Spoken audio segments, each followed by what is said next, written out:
Atos 12, versículo 1 ao versículo 11.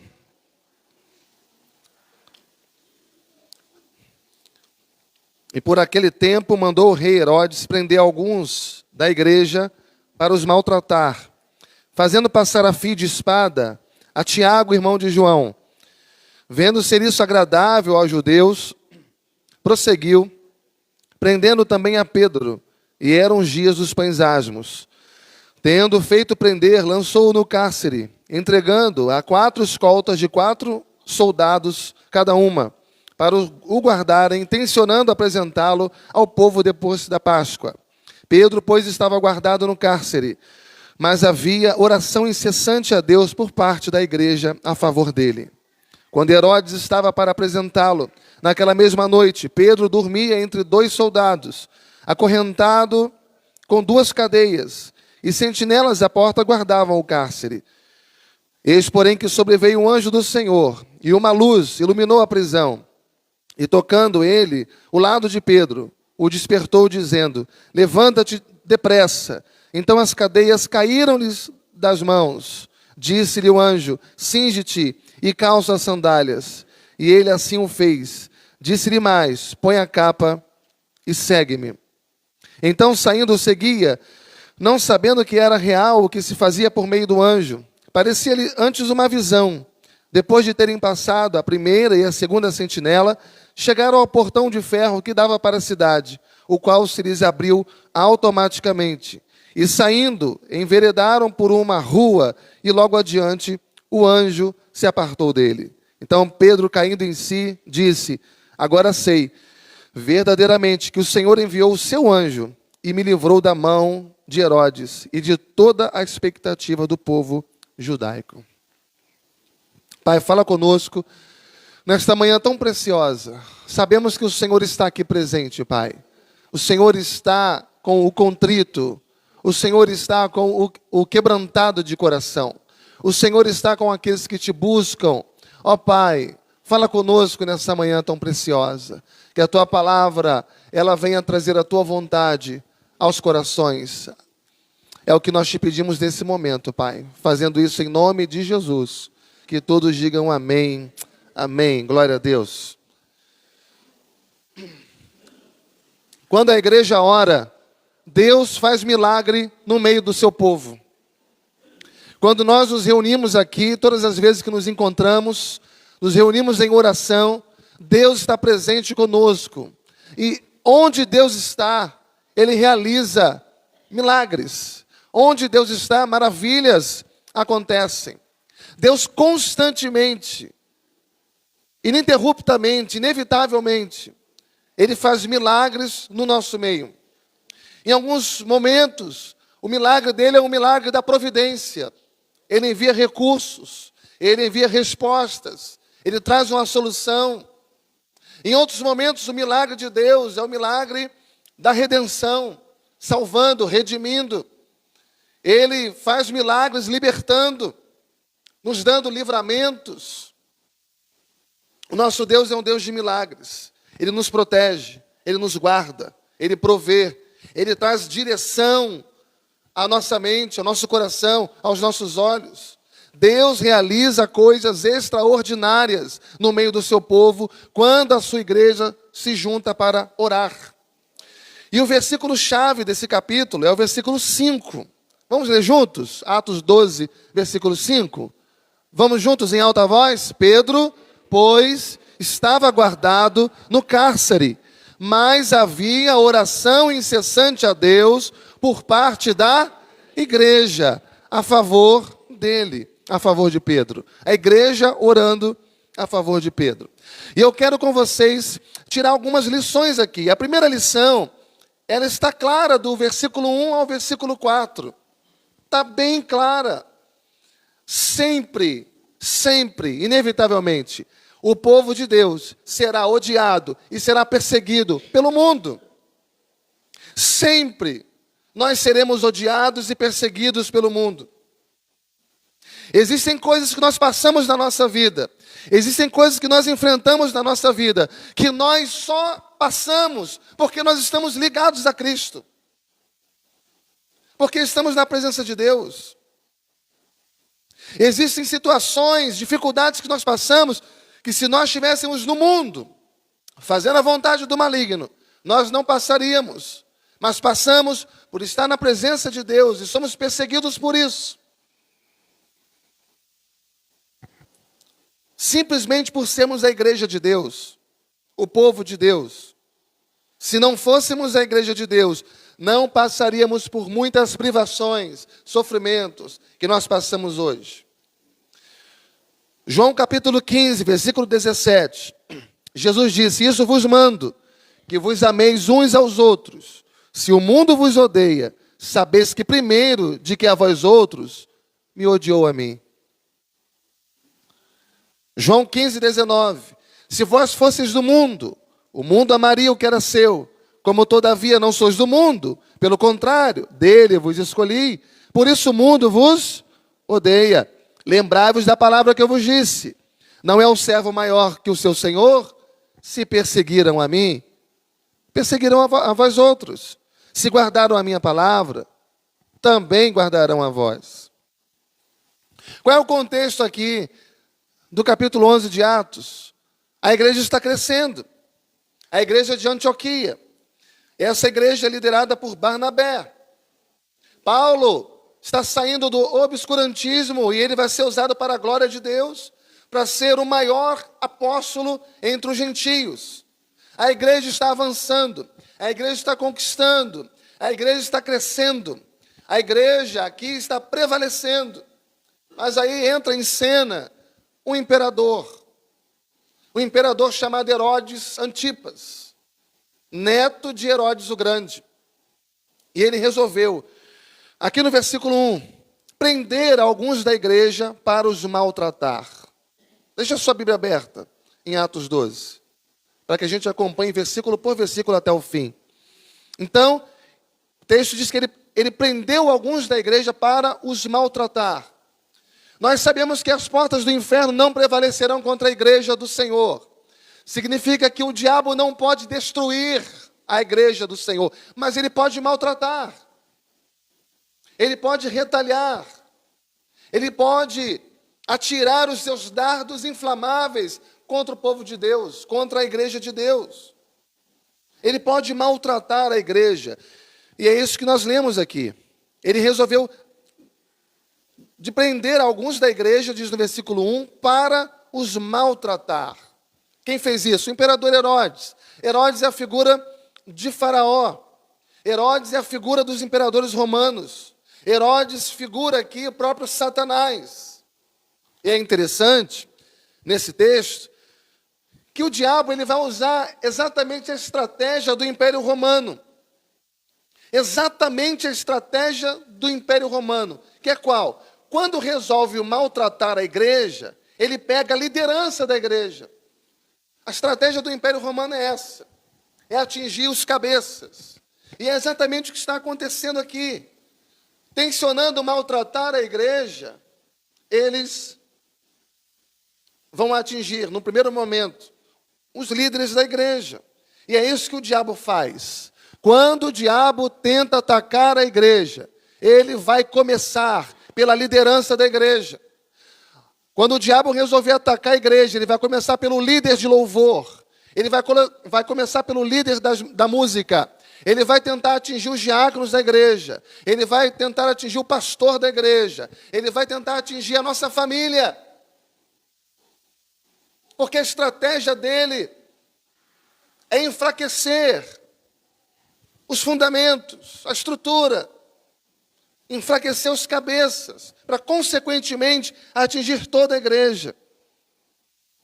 E talvez você esteja aqui hoje como membro da igreja. Eu não tenho acompanhado a vida de todos os membros da igreja, mas sim um pouco do sofrimento que muitas pessoas têm passado, principalmente nesses últimos dias.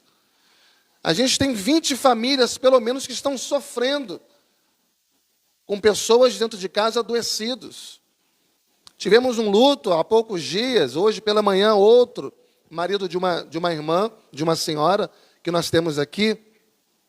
Pessoas que estão doentes, pessoas que estão nesse momento no leito de hospital sem diagnóstico, dando todos os exames inconclusivos, Pessoas estão sofrendo por todos os lados, não apenas na saúde, mas muitas pessoas sofrendo na sua vida financeira, enfrentando processos, dificuldades, lutas no seu casamento, na sua vida pessoal, na sua vida relacional.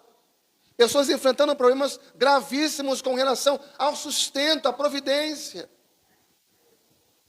Lutas de diversos tipos. Pode ter certeza, Herodes aqui manda matar a Tiago, e quando viu que os judeus se alegraram com isso, acharam engraçado, tão bacana, matou Tiago. Então agora ele, para agradar mais ainda aos judeus, ele arma uma estratégia aqui para matar também a Pedro. Mas antes de matar Pedro, ele prende Pedro, aprisiona Pedro. E aqueles dias eram dias de um feriado. E aí a história vai contar que Herodes então desce para Cesareia Marítima, provavelmente a sua casa de praia, para descansar ali por um tempo, porque ele tensionava aguardar, diz o texto aqui, a festa dos judeus. Então, ele queria que fosse o ápice dessa festa dos judeus, para naquele momento de descontração, de alegria, de gozo, ele então matará Pedro. Pedro, líder do colégio apostólico. Mas olha que interessante, no versículo 3, vendo ser isso agradável aos judeus, prosseguiu prendendo também a Pedro. E eram os dias dos pães asmos. Então veja, o diabo ataca a igreja maltratando. O diabo foca a sua atenção nos líderes, na liderança da igreja, nas pessoas chaves. O diabo sabe que maltratar a igreja, aos olhos do mundo, é uma coisa prazerosa demais. Quanto mais a igreja é rechaçada, quanto mais a igreja é perseguida, quanto mais a igreja é maltratada, é mal vista, mais o mundo se alegra. É prazeroso demais aos olhos do mundo. E por isso a mídia, ela adora fazer umas publicações que venham denegrir a imagem da igreja. Quanto mais manchada a igreja estiver, ou os seus líderes, mais a mídia vai propagar isso. E é interessante porque muitas pessoas, ou muitas igrejas, elas acham que um dia o mundo vai nos amar. Então vamos montar uma programação na igreja. Pastor, precisamos de um evento para alcançar o mundo. Então vamos às praças. Então vamos começar a fazer aquilo que o mundo gosta para atrair o mundo. E aí vamos ser amigos do mundo. E aí o mundo vai olhar para a gente, para a igreja, com outros olhos. E vão se aproximar de nós. E vamos fazer uma aliança com o mundo. Algumas igrejas pensam que em algum momento nós vamos conquistar o coração do mundo. Cativar a atenção do mundo. E o mundo vai aplaudir o sucesso da igreja. Mas isso não acontece, irmãos. É só ler o texto. Ou melhor, é só você ler a Bíblia inteira, que você vai ver que nunca houve isso. Então, número 1, a igreja é alvo de perseguição. Sempre foi, sempre será. Você como crente, só pelo fato de ser crente, Paulo diz, em 2 Timóteo 3, que aqueles que quiserem viver piedosamente em Cristo Jesus sofrerão perseguições. Se você quiser andar correto na presença de Deus, fazer sua parte como crente, só nisso você vai enfrentar perseguições. Então a igreja é alvo de perseguição. Segunda lição que o texto nos ensina é que a forma que nós temos para resistir e para vencer a perseguição é a oração coletiva. A maneira que nós temos de resistir e vencer é nos reunindo para orar, levantando um clamor. Como igreja, nós precisamos orar para vencer a perseguição do mundo. Veja mais uma vez no versículo 5. Pedro, pois, estava o quê? Qual é o verbo? Pedro, pois, estava... Vamos, igreja. Pedro, pois, estava guardado no cárcere. Eu gosto dessa palavra guardado, até porque ele estava guardado mesmo. O texto que nós lemos diz que do seu lado, ele tinha dois soldados. E um pouco mais adiante, 4 soldados. E um pouco mais adiante, mais 4 soldados. Todos fortemente armados. 4 grupos, aliás, de 4 homens fortemente armados. Versículo 5, Pedro estava guardado, mas havia oração. Diga comigo, havia oração. Que tipo de oração? Incessante. Incessante. A quem a igreja estava orando, irmãos? A Deus. Quem estava orando? A igreja toda. Qual era o foco da igreja na oração? Orando em favor dele, de Pedro.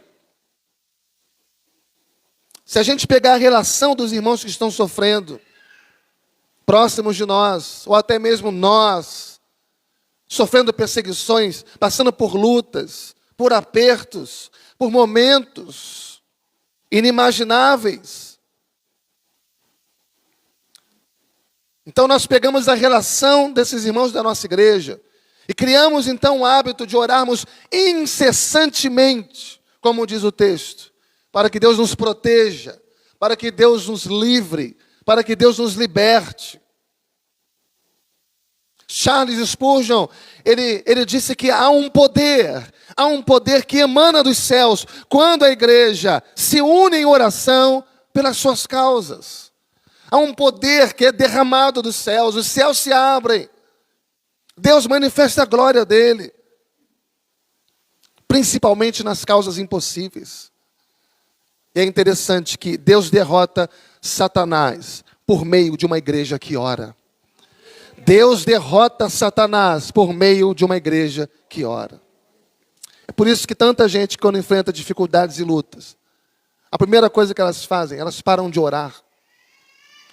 Elas param de ler a Bíblia, elas param de vir à igreja, elas param de buscar a Deus. Quantas pessoas, pessoalmente eu já fiz contato, ou telefonando, ou mandando uma mensagem, irmão, está sumido, o que está havendo? A resposta veio, pastor, estou enfrentando luta. Eu digo, irmão, mas então era para eu estar te encontrando na igreja sempre. Porque quanto mais luta, mais junto nós devemos estar, mais orando, mais buscando a Deus, mais louvando a Deus. Porque essa é a nossa arma. Essa é a nossa arma. Deus derrota a Satanás por meio de uma igreja que ora. Nosso Deus, irmãos, é soberano. Deus é soberano. E na sua soberania, é claro que Deus iria libertar Pedro.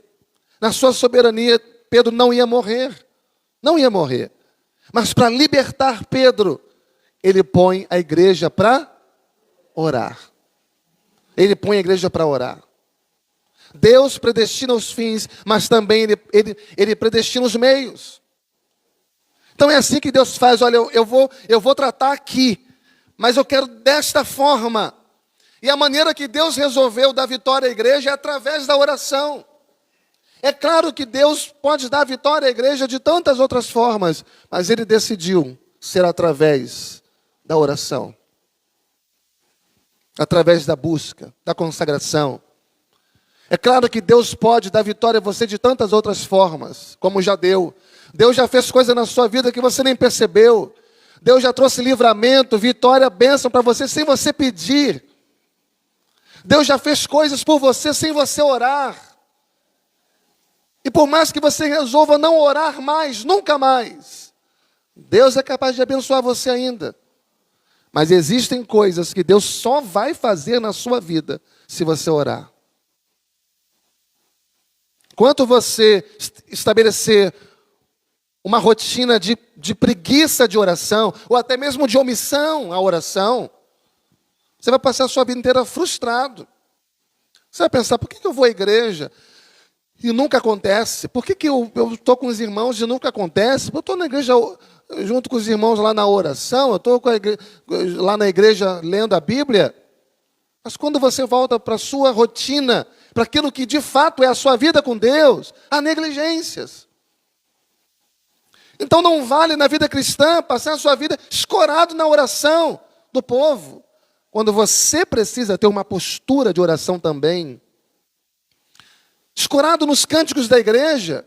Quando você, na sua rotina, abre mão disso. A sua vida precisa ser uma vida de louvor a Deus. É claro que na sua soberania, Deus iria libertar Pedro. Mas para libertar Pedro, ele coloca a igreja para orar, porque esse foi o meio que ele decidiu abençoar o povo, abençoar a igreja. Amém, irmãos? John Piper diz que Deus exerce a sua soberania no mundo através da vida de oração da igreja.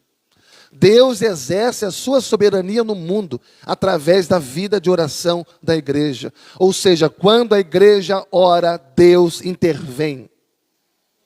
Deus age poderosamente. Quando a igreja ora, Deus revela que Ele é soberano. Quando a igreja ora, Deus revela que Ele é poderoso para fazer. E alguns cabeçudos acham que se Deus na sua soberania já sabe o que vai fazer, vai permitir, vai acontecer, Ele é soberano, já sabe tudo, então nem preciso orar. Não preciso nem buscar a Deus assim. Posso me limitar apenas ao ambiente de culto da igreja? Mas não é assim, irmãos. Não é assim. É claro que precisa. Porque a oração é o meio pelo qual Deus resolveu agir. Há coisas que só irão acontecer dentro do plano soberano de Deus se a igreja orar. Por isso muitas coisas não acontecem nas igrejas, porque as igrejas não oram. Porque quando a igreja ora, Deus age milagrosamente, poderosamente no meio da igreja. Então nós que já somos uma igreja de oração, nós precisamos orar mais. A oração precisa ser o nosso foco. A oração precisa ser o nosso estilo de vida. A oração precisa ser o nosso oxigênio. O nosso respirar. Amém, irmãos? Muitas coisas maravilhosas da parte de Deus poderiam acontecer, mas não estão acontecendo nas igrejas porque falta oração. Muitas coisas poderosas e maravilhosas poderiam estar acontecendo na sua vida e não estão acontecendo porque falta vida de oração. Mas o texto é rico em seus detalhes. O diabo, ele persegue a igreja. E a igreja resiste à perseguição com oração. E o que acontece quando a igreja ora? Diante das perseguições, diante das suas lutas, diante dos seus desafios, diante dos seus problemas, o que acontece? Versículo 7 diz: Eis, porém, que sobreveio o anjo do Senhor. Um anjo do Senhor. Preste atenção, que o Salmo 91 diz que Deus dará ordem aos seus anjos ao nosso respeito. Foi Deus quem mandou o anjo. Mas Deus só mandou o anjo em resposta à oração do seu povo. Quem mandou o anjo foi Deus, mas ele só mandou o anjo como resposta à oração do seu povo. Deus enviou o anjo, diz o texto. E Deus enviar o anjo significa que Deus enviou a sua presença. Deus enviou a sua própria presença. Ou seja, nós servimos a um Deus que vem ao nosso encontro. A sua presença está conosco. Ele vai ao encontro da igreja. Ele vai ao seu encontro na sua maior necessidade, na sua maior dificuldade, no seu maior problema. Deus vai ao seu encontro, sempre presente. E Ele está ao seu lado para confortar você, para consolar você. Atos 23, versículo 11. Na noite seguinte, o Senhor, pondo-se ao lado dele, disse: coragem, pois do modo por que deste testemunho a meu respeito em Jerusalém, assim importa que também o faças em Roma. Olha só, irmãos, que detalhe lindo. O Senhor, pondo-se ao lado dele. Ele está conosco. O anjo do Senhor está conosco. E o anjo do Senhor é Jesus. Ele está ao lado daqueles que o temem. Ele está conosco, dentro de nós, através do seu Espírito Santo. Ele também está ao nosso lado, Ele está acima de nós, Ele está à nossa frente, Ele está por detrás de nós. Deus está conosco. Deus está conosco. E quando o povo de Deus ora, quando a igreja ora, nós sentimos a presença dEle. Nós experimentamos a presença do Senhor conosco. Segundo lugar, porque a igreja orou, uma luz iluminou a prisão. Diga comigo, uma luz iluminou a prisão. Que figura linda. Que figura linda, porque a prisão é lugar de trevas. A prisão é lugar de aperto. É prisão emocional. É prisão espiritual. Quantos de nós vivemos numa prisão? Às vezes estamos aprisionados nos nossos sentimentos, nas nossas emoções, porque sofremos, porque não aguentamos o que ouvimos, o que estamos vendo, o que estamos vivenciando. E parece que o nosso coração está aprisionado, sufocado, apertado. Quantos de nós vivemos numa verdadeira prisão? E a Bíblia diz em Atos 12, 7, segunda parte do versículo 7, a luz ilumina aquela prisão.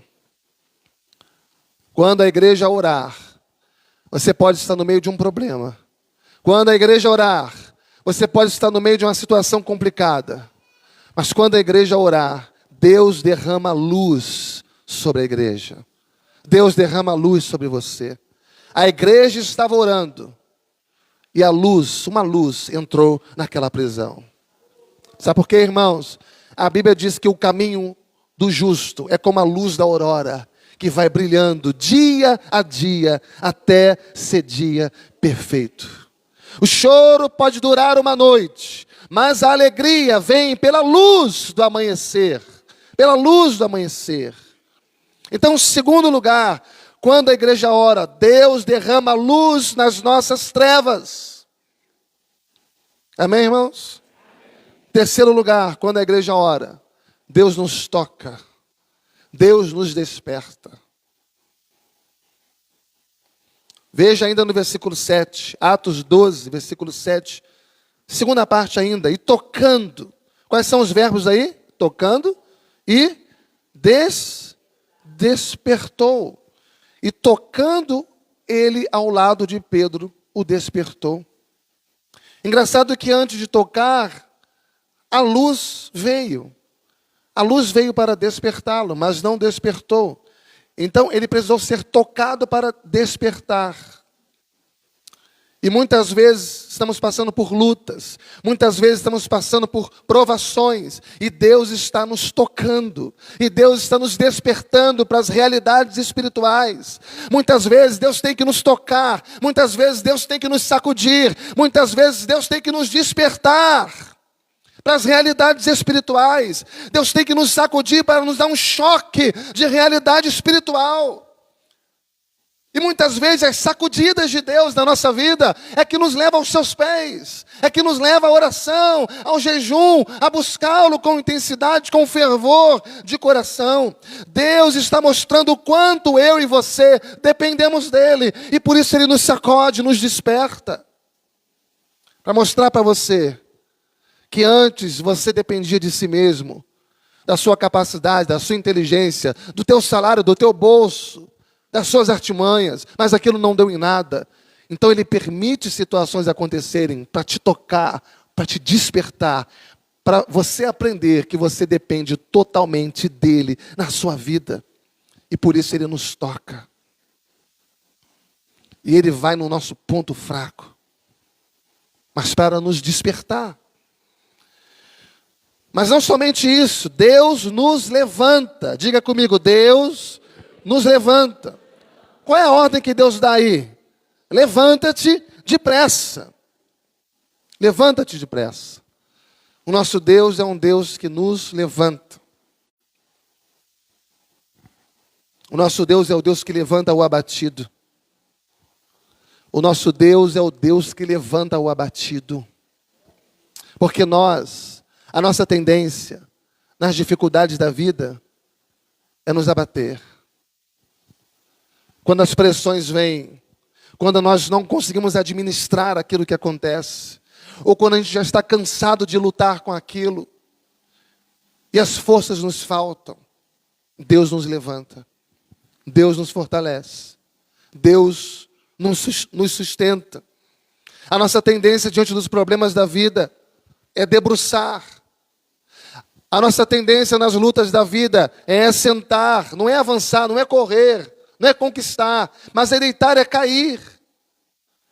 E Deus está do nosso lado para nos levantar, para nos sustentar. Se você está aqui hoje, de pé, nesta manhã, você tem sido sustentado por Deus.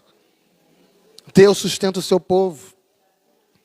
Olha o que diz aí no Salmo 37. Salmo 37. Abra ou acompanhe o texto em tela.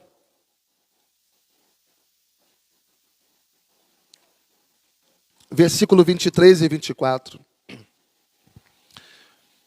O Senhor firma os passos do homem bom, e no seu caminho se compraz. Se cair, não ficará prostrado, porque o Senhor o segura pela mão. Quem tem mais de 25 anos de igreja aqui? Mais de 25 anos. Então vamos juntos? O Senhor firma os passos do homem bom, e no seu caminho se compraz. Se cair, não ficará prostrado, porque o Senhor o segura pela mão, pela mão, pela mão. O Senhor, se cair, não ficará prostrado, porque o Senhor o segura pela mão. Vamos dar uma salva de palmas para Jesus. Glória a Deus. Louvado seja Deus. Você cai, mas Deus está agarrado com você, sustentando você. Você cai, mas Deus está segurando você. Você se prostra, mas você não se arrasta, você não fica prostrado, porque Ele não larga você. Você está nas mãos de Deus. E por isso Ele levanta você.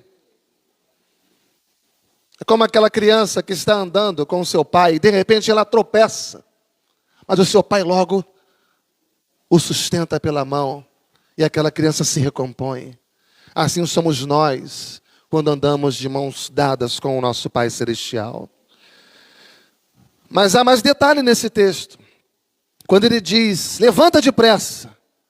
E diz o texto, então as cadeias caíram-lhe das mãos. As cadeias foram destruídas. Quando a igreja ora, Deus dá libertação ao seu povo. As cadeias quebram. Sabia disso, irmãos?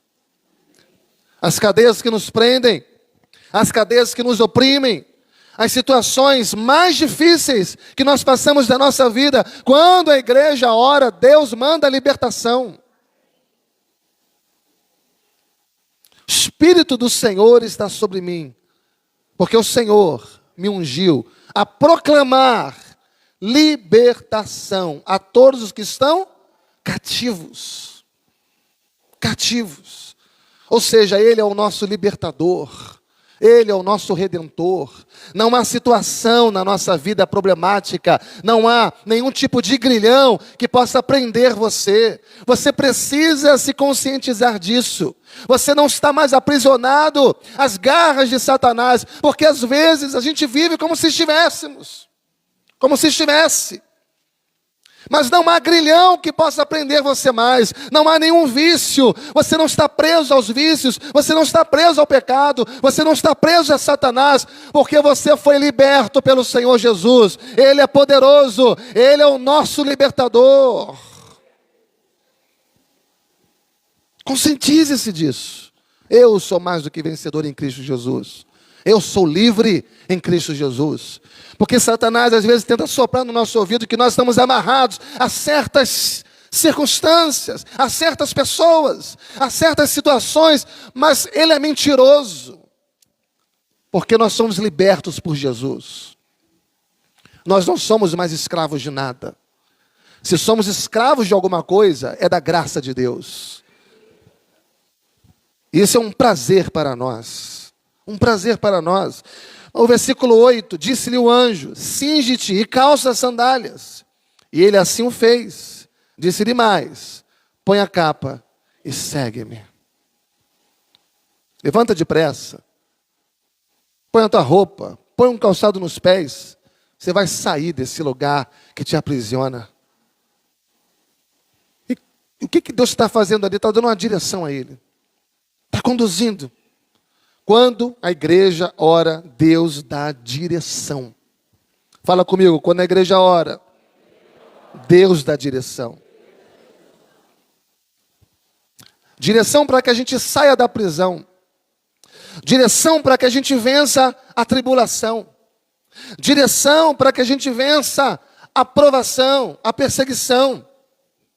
E Ele dá direção porque Ele vai à nossa frente. Ele vai nos conduzindo.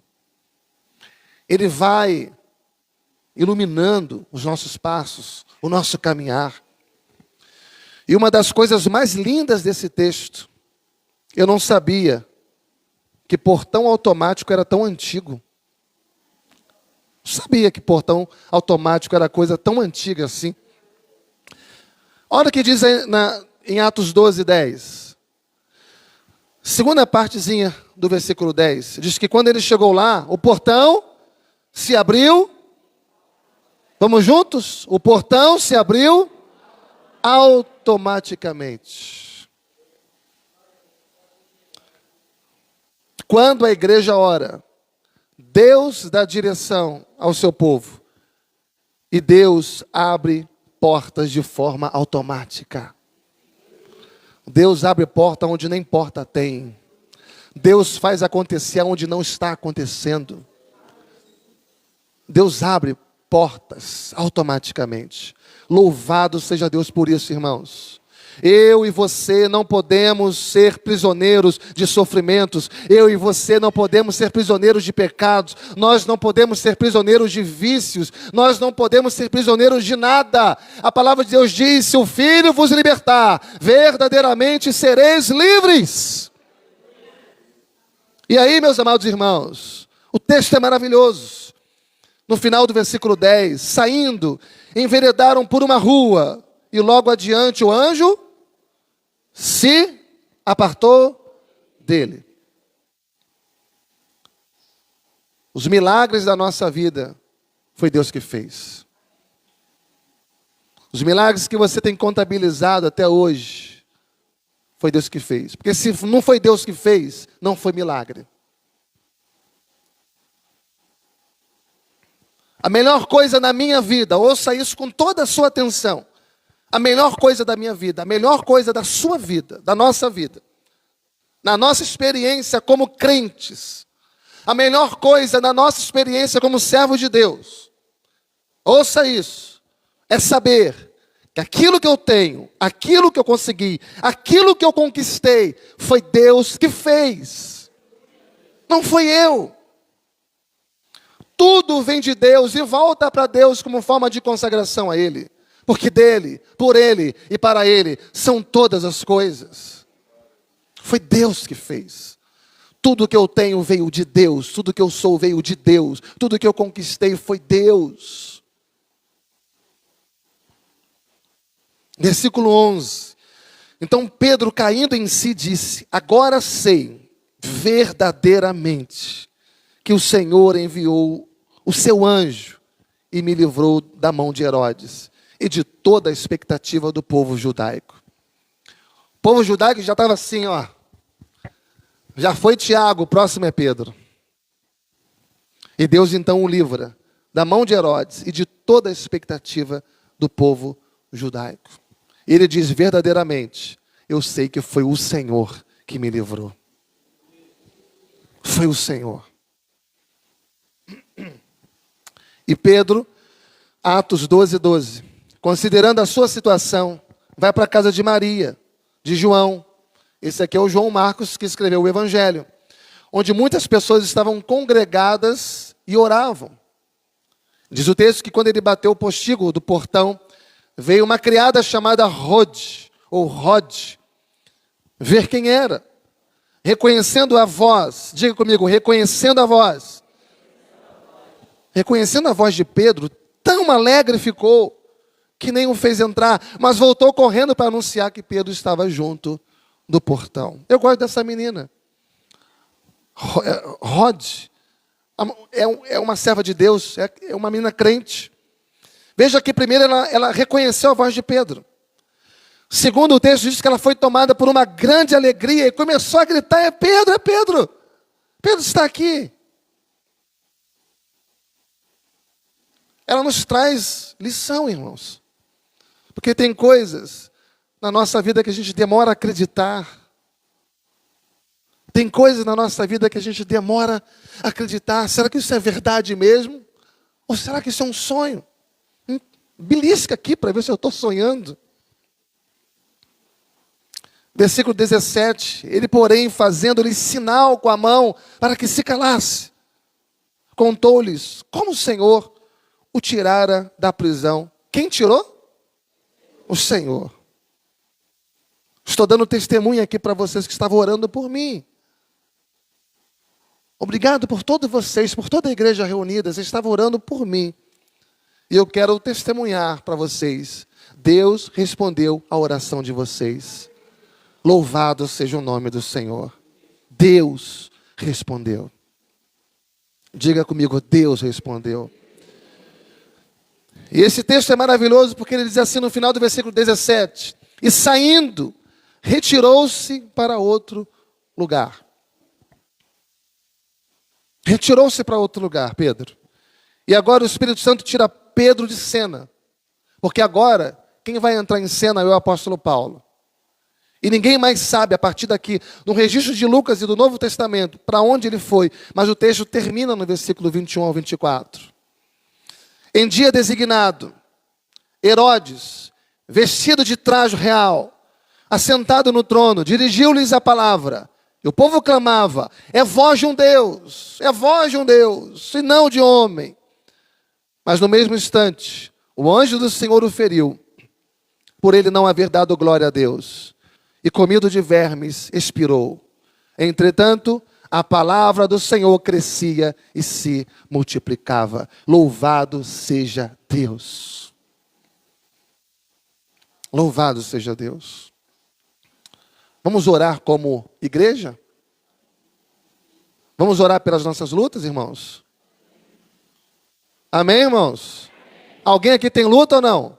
É só eu. Levanta as duas mãos, quem tem muita luta. Levanta os pés junto, quem tem muita luta. Mas a Bíblia diz que nada poderá nos separar do amor de Deus, que está em Cristo Jesus, nosso Senhor. Amém, irmãos?